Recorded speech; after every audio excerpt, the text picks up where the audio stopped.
autores que hay que revisar. De hecho, yo también he escrito al respecto, porque también las personas trans no solamente hablamos desde la experiencia, también pues, tenemos la cualidad de producir conocimiento. Y desde ahí va la importancia de las cuotas. Las cuotas, por ejemplo, no es nada más por el hecho, porque hay gente que dice, pues es que le tenemos que dar un cargo, regalar el cargo. Y lo cierto es que lo que hace es permitir que lleguen personas con experiencias de vida diversas, porque vivimos cuestiones de violencia diversas en este caso que nos ocupa por dos categorías, al menos, orientación sexual e identidad de género. Y nada más para contestar unas preguntas que aparecen ahí, ahorita aquí yo pudiera decirles que, o sea, todos sabemos que es heterosexual, homosexual, bisexual, transexual. Lo importante es entender que son dos categorías diferentes. La identidad de género es cómo se autopercibe cada persona con respecto a sí mismo en términos de género. Y esto es muy importante porque cuando yo oigo preguntas, leo preguntas y lo entiendo, o sea, no le digo enojada, esta vez hay una parte del norte que se me quedó, pero lo que quiero decir es, se asume que al momento de nacer, el ser humano ya trae como un software de ser hombre o ser mujer y lo justificamos de nuestros procesos lógicos y racionales. Es que tiene es pene. Es que tiene vulva. Es que es XY. Es que es XY. De hecho, Estela Serret, también recomiendo mucho leer, por ejemplo, el libro de La Constitución Imaginaria de la Identidad Femenina, repasa junto con Jacques Lacour, que también habla sobre, escribir un libro que se llama La Invención del Sexo. Por eso cuando yo digo que el sexo, el ser hombre, ser mujer, es una construcción social, no es un invento posmo-queer, que de repente se oye por ahí como una manera de desacreditar estos conocimientos, lo cual es violencia epistémica, ¿sí? Porque hacen, o sea, sí, es parte del sistema de cisnormatividad de que estos conocimientos que surgen de experiencias muy particulares no son válidas. No son validados que, como dice Nadia, son temas que no están dándose en la academia, ¿no? Y si se están dando en la academia, por ejemplo, pienso en mi amiga Erika López, que es una investigadora que trabaja muy bien este tema.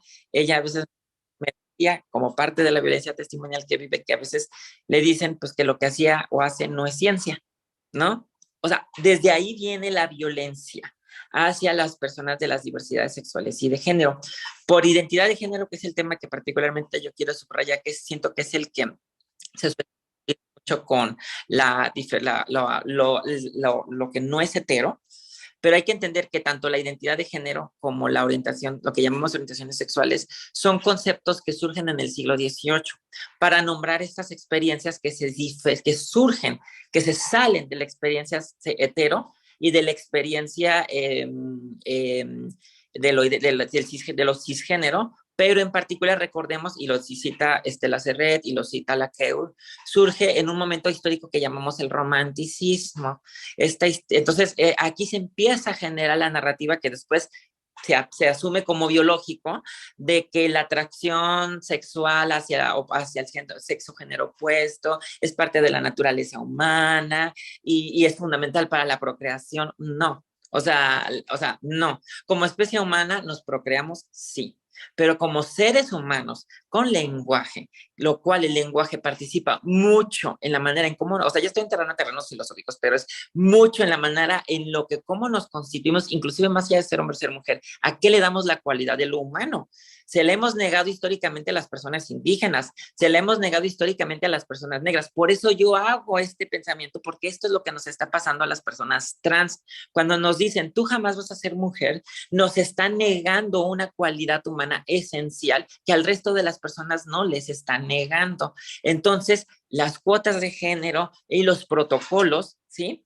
Lo que hacen es, imagínate que es un lente, la cisnormatividad como el patriarcado, imagínense que es como la miopía, es decir, son y participan en nuestros procesos mentales con estereotipos que son prejuiciosos. La filósofa Miranda Fricker le llama prejuicio de estereotipo, es decir, es un prejuicio negativo.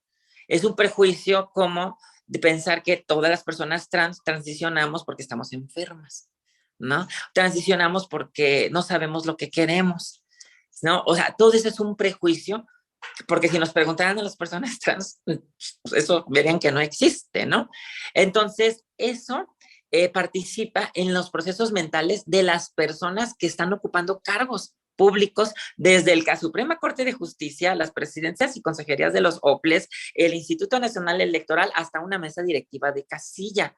Entonces, esos procesos mentales hacen sesgos, así como la misoginia, que es un sesgo de género que hace que pensemos que las mujeres valen menos que los hombres, o que lo que hacen las mujeres, incluyendo el conocimiento, es menos valioso.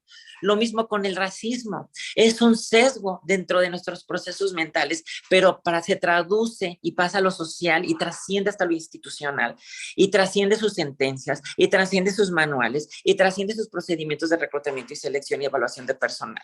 Entonces, ¿cómo lo vemos? Lo vemos en lo que producen estos sesgos, y lo acaba de decir Alejandra. Tenemos instituciones, y en públicas y privadas, donde no hay ninguna persona trans, donde las personas LGBT, si lo hay, tienen que estar calladitas, porque si se visibilizan, es bien de la burla, si bien les va.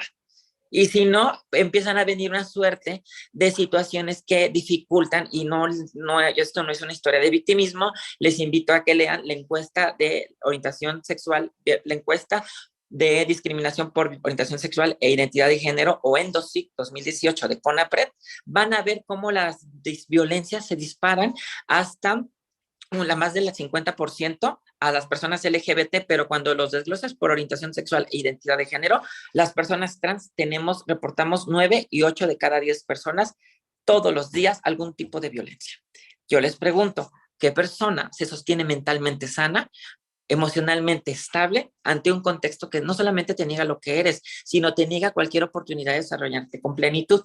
Dicho esto, los protocolos, las leyes, todas las leyes, apartados y declaratorias que ha citado Alejandra, no son un rosario que nada más nos tenemos que aprender de memoria, en particular si aquí hay personas juzgadoras, o en particular si aquí hay personas que participan en la administración pública. No, los protocolos y todo esto, particularmente los protocolos, tienen la función de un lente.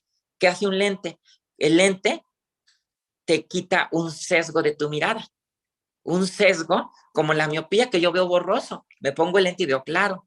Entonces, si nosotros leemos el protocolo, en vez de ponernos a pelear con el protocolo y decir, no me gusta el protocolo, o sea, entendemos. Y si de plano dices, me da mucho ruido, yo les diría, ¿cuántas personas aquí en su vida se han sentado a tomar una taza de café con una persona trans?